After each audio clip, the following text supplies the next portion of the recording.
All right, so you guys, true story. I need you guys to get super, super, super excited and give a big round of applause for my bestest friend in Atlanta. Her name's Amber North. Hold the applause, because you're not doing it yet. Good job. She runs a show at the Highland Inn Ballroom in Atlanta. It's called Girls Night Out. It is not gender exclusive, because I've seen some burly-ass men up there. However, it is one of the funnest shows I've ever done. So you guys, all the way from Atlanta, Georgia, let me get a big old applause for my friend, Amber North.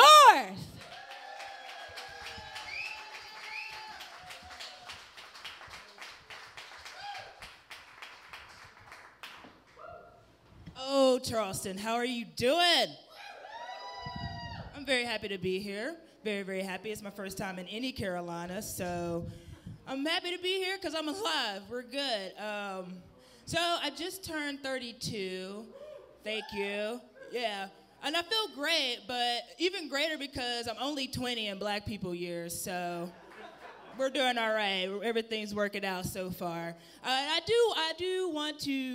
realize that it is time for me to settle down, okay? I'm getting wiser. But I'm not quite ready to jump in that whole baby fever thing. I can't even go 9 hours without smoking weed. I'm not gonna try to do a full 9 months. What?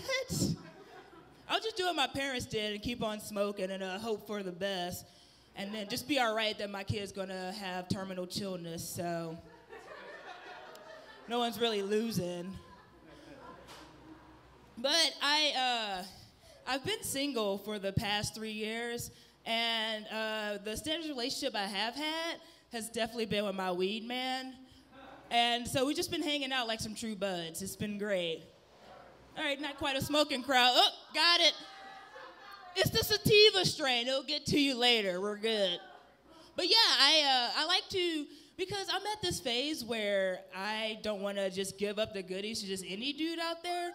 Thank you. Like, I only had sex once this year, and it's totally because I'm like, look, I can't deal with these dudes. Because I don't know what it is, but it seems like every time Drake drops a new album, the fuckboy population just quadruples. And it makes dating really scary. It's like, oh my God, they're everywhere. And they want to sing to me drunk. Like, no, I'm definitely doing better, bruh. We don't need reminders. But I have, and also, like the last relationship I was in, I was with this horrible person for 5 years, and his idea for foreplay was, hey, your period on? Wait, what? And then add insult to injury, he only had sex with me once a month, so I came as often as my period. Real bills. I know, really bittersweet, but we're good. I did have fun though, dabbling in the different online dating apps. Like I started very low with Plenty of Fish, but it turns out it was more like Plenty of Meth Heads. And then I moved on to JDate, which was the site for Jewish singles, but alas, I was not the chosen one, so they're like, get out of here, but keep your Bob Ross fro. And I'm like, all right, thanks. And plus, it's kind of hard to try to seduce them when I myself am an angry Jewish white man on the inside. So they're like, I didn't sign up for Larry David. Get out of here. The one that I really enjoyed was OkCupid, because that's the land of the freaky nerds. Like, that's where you can, have a guy over, have sex, climax, while listening to your top 3 favorite Kurt Vonnegut books. It's like, yeah, Sarah's a Titan, splat! I figure y'all could be a Vonnegut crowd since you got that Crucible reference. I am fucking with y'all tonight, but... So, like I said, I've just been cooling my jets because, the pump and dumps are fun, but I just realized the cock carousel ends now, okay? Have some fucking standards. Just think about it. And so I did, and I've just been at peace, and... But I will say, this hand is quite sore, and yeah. It's like, you all right? No, just been fucking myself a little too hard, too much. I love me. And I want someone to love me just as much. You know the funniest thing, though, about the whole online dating scene is that the plethora of really young dudes who hit on me, because I get it, they probably think I'm the same age as them, and it's funny because they're around 18 to 23, and they'll be like, hey, soul sister, you wanna get rid of real men? I'm like, yeah, man, go get your dad. Don't worry, I'll let you watch. Hey, they're getting rid of sex education in school, so how else will he learn, you know? Take a look, it's in this, all right, we get it. Yeah, that's a great one, that's a great song, let's keep it going. LeVar Burton and sex, go. But so I'm just done with all that, and I'm just, keeping my inner peace. Though it's kind of hard, because, like, growing up as a kid, I had trouble sleeping because I was too damn woke. So, like, I was 8. Thanks, dude. I was 8 when I saw Malcolm X in theaters, so I learned at a young age that the Blue-Eyed Devil was, in fact, the boogeyman. But it's okay, we're all safe in here. No one's mad. We're on the same team right now. But yeah, it was just kind of crazy, And so now, like, just reading the news, and it's just like, all right, there's way too much going on. Like, what is up? Why is Donald Trump seriously a thing? Like, I thought it was a joke. I'm waiting for Trey Parker and Matt Stone to be like, guys, you just witnessed the longest South Park episode ever. Thanks for watching. But no, alas. And then there's the whole gun control issue. It's like everybody's got opinions, but no one's really dishing out solutions. Though I did peep one that caught my eye. He goes, hey, here's a thought. In order to solve 75% of the mass shootings that go on in the United States, maybe we should start banning white dudes. And I was like, gasp. Like, if we ban white dudes, who will I date? I'm not saying that I only date white dudes. I'm saying only white dudes want to date me. I don't know what it could be, the Foxy Brown fetish. Or it could be the fact that Wes Anderson is my favorite director. We don't really know. But like I said, I did grow up militant, and I realized once I got older, it's really hard to be militant with a name like Amber North. Like, I have what you call a resume name. I get phone calls from job interviews I didn't even take. It's like, what? Hello, Amber North? You're hired. Wow, thanks, NASA. What?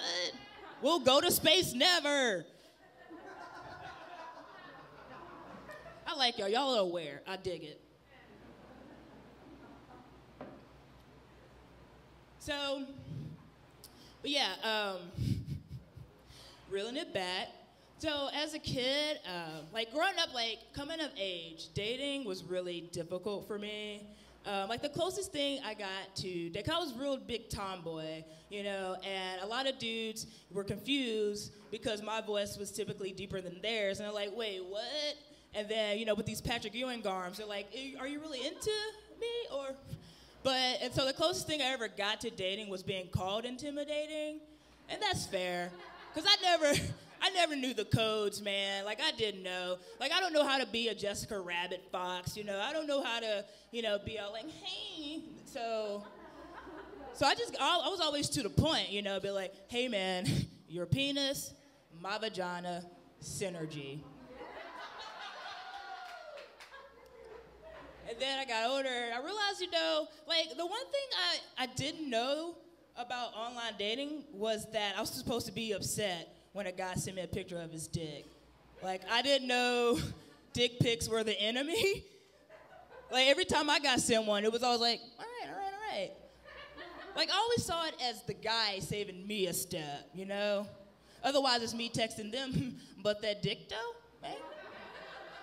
And if I like what I saw, come on over, and or on me, #no babies. I love that Roseanne laughed in the back, man. That's so Where's Dan? Thank you. Keep that going.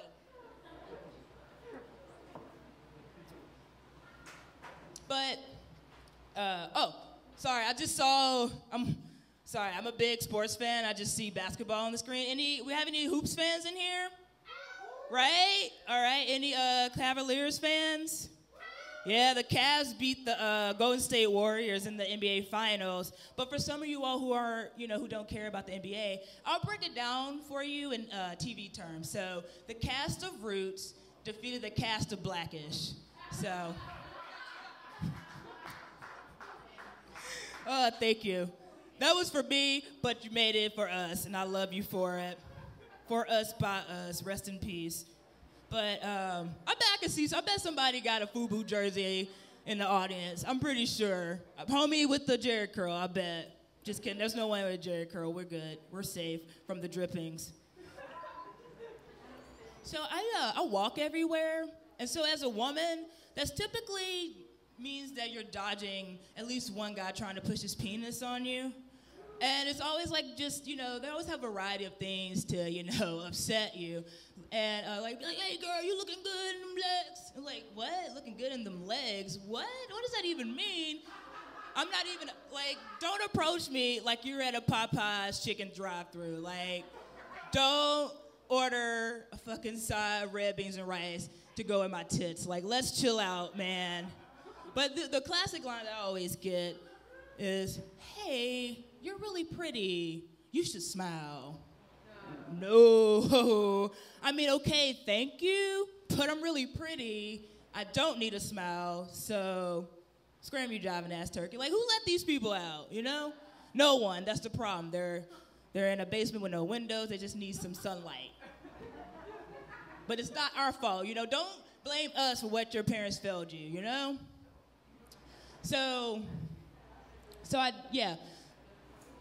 I've come up with a variety of, like whenever I see a good-looking guy, I want to start saying what's on my mind, Like, if I see a good-looking guy, you're just walking down the street, be like, hello, good sir over there. I really like how your dick's popping in those khakis. Or if I want to, if I'm in the mood to be classy, oh, hello, good sir. Is your face occupied? No.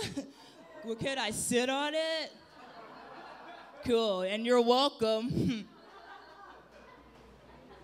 Or get really creative, be like, hey, candy that best describes me, gushers.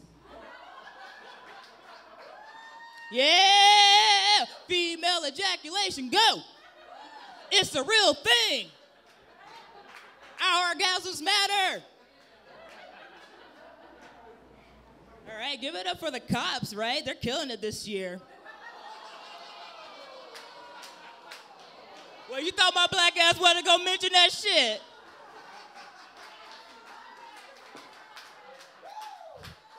Yay. I didn't know how much my life mattered until a hashtag was in front of it, so boom, thank you.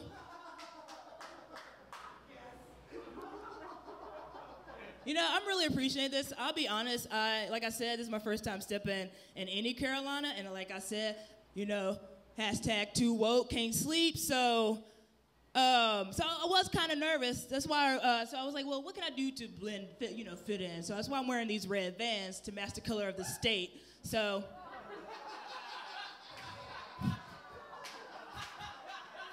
I can't talk. Yeah, I'm from Atlanta. But Georgia's still red. So, we were really this close to having a fucking bill where, like, hey, you look too gay, don't come in our restaurant. Like, we were really close to that. Like, it's just so ridiculous. There's no punchline. I'm just saying that fucked up thing right quick. But y'all at least have that going for you, even though you can't really let go of the Confederate flag. It's actually on our way here. There was a guy in this big old truck, of course. He had all these Confederate flag bumper stickers. But my favorite one is, we are the new endangered species. And I guess he's talking about racists are the new... I'm like, no, I think you're still covered. I think your people are still well represented. We're all right. So, I like to do this thing.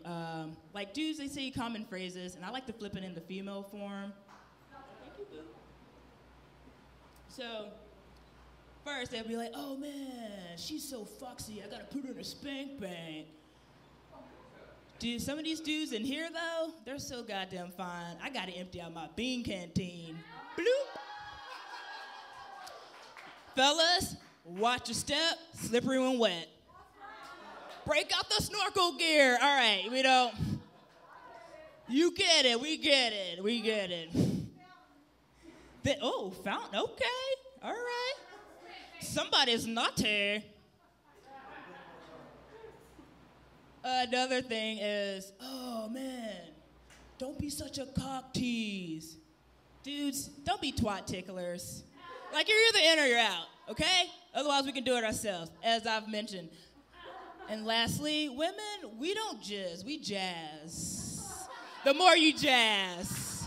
Hey, Charleston, y'all have been dope. Genesis is a great host. Thanks so much for having me. Enjoy the rest of your night.